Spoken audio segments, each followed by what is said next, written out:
जैसा कि हमारे सभी व्यूअर्स को मालूम है कि 29 तारीख से शनिदेव अपना स्थान बदल रहे हैं। वो कुंभ राशि से मीन राशि में जाकर स्थापित होंगे और एक पिशाच युति बनाएंगे, क्योंकि ऑलरेडी राहु वहाँ पर विराजमान है।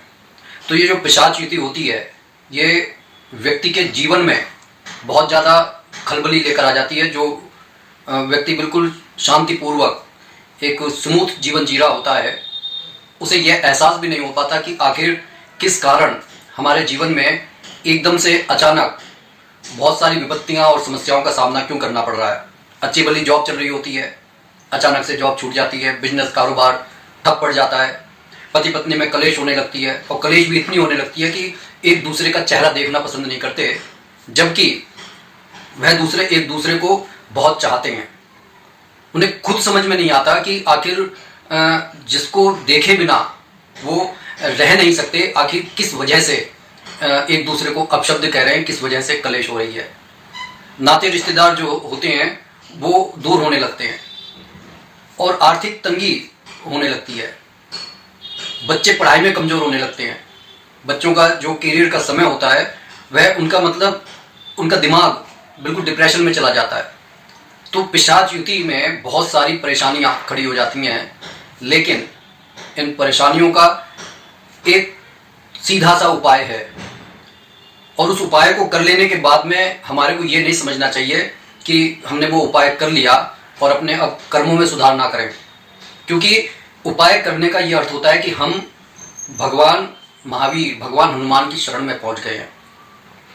उसके बाद में अगर हम जीवन में ये प्रयास करें कि हमारे कर्म सुधरते चले जाएं, तो होता ये है कि हमारे उपाय भी असरदायक हो जाते हैं।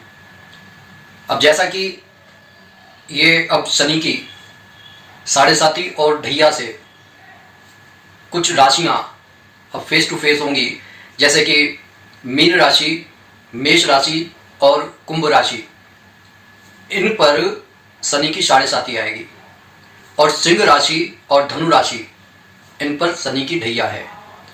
तो 29 तारीख को 9:44 पर यह राशि परिवर्तन हो रहा है। जब ये राशि परिवर्तन हो, उसी समय हमारे को ये उपाय करना है। रात्रि को 9:30 पर, यानी कि राशि परिवर्तन से पहले आपको ये उपाय कर लेना है। करना क्या है कि आपको सरसों की लगभग 5 या 6 बूंदें एक छोटी सी चम्मच में या कटोरी में, या स्टील की जो बनी हुई छोटी छोटी सी कटोरियां आती हैं, उसमें आप ले लें और उसको क्लॉकवाइज इस तरीके से 7 बार अपने सर से उतार कर रख दें अपने सामने, और आपका जो चेहरा पूरब या उत्तर दिशा की तरफ होना चाहिए। उसके बाद में तुरंत आप हनुमान चालीसा का पूरे श्रद्धा के साथ और आस्था के साथ 11 बार पाठ करें। पाठ करने का तरीका मैं बार बार बताता हूं कि सबसे पहले गणेश भगवान को 5 बार याद करें, प्रभु श्री राम को 11 बार याद करें, और उसके बाद में एक हनुमान चालीसा का पाठ करें। पुनः श्री राम के संपुट को लगाकर 11 बार। इस तरीके से आपको 11 बार हनुमान चालीसा का पाठ करना है, पूरे आदर और श्रद्धा के साथ। अगर सारा परिवार मिलकर करता है तो सभी परिवार को इसी तरीके से थोड़ी सी बूंदें लेकर अपने सर पर से 7 बार क्लॉकवाइज उतार कर सामने रख लें, और इस तरीके से हनुमान चालीसा का पाठ करें, और ज़्यादा असरकारक होगा।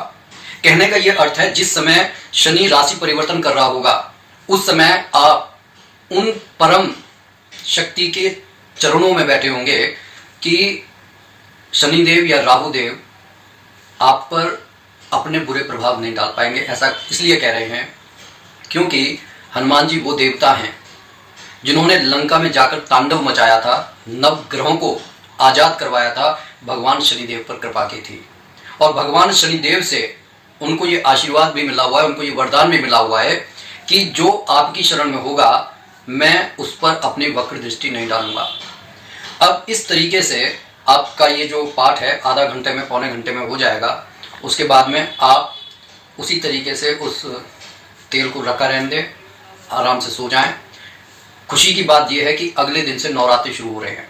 किसी भी पास के मंदिर में जाकर आप वो जो थोड़ा सा तेल है उसे हनुमान जी के चरणों में डालकर समर्पित करके आ जाएं।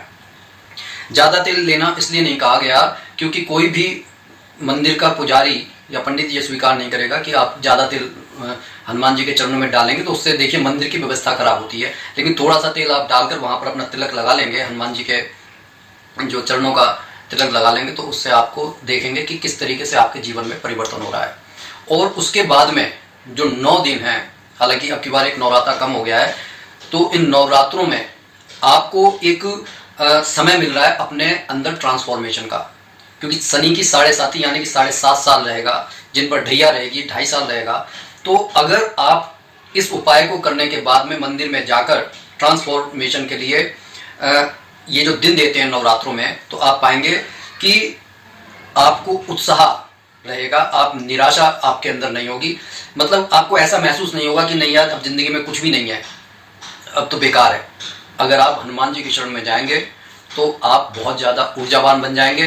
लेकिन शर्त यही है कि जाइए तो पूरी श्रद्धा के साथ उनके चरणों में जाइए, और ये जो शराब, गुटखा, तंबाकू, अंडा, नॉनवेज, इन सब चीज़ों को त्याग दीजिए। उसके बाद आप देखेंगे कि आपका कोई भी बाल बांका नहीं कर सकेगा। छोटी मोटी परेशानियां, विपत्तियां आती रहती हैं, लेकिन ये विपत्तियां, मैं बार बार कहता हूं, हमारे को कमजोर करने के लिए नहीं आती। सोना जितना आग में तपता है उतना निखरता है। जब हम हनुमान जी की शरण में होंगे तो आप निश्चित समझिए कि हम अग्नि में से कुंदन बनकर निकलेंगे। बात अच्छी लगी हो तो कमेंट जरूर कीजिएगा। बोलिए जय जय श्री सीताराम।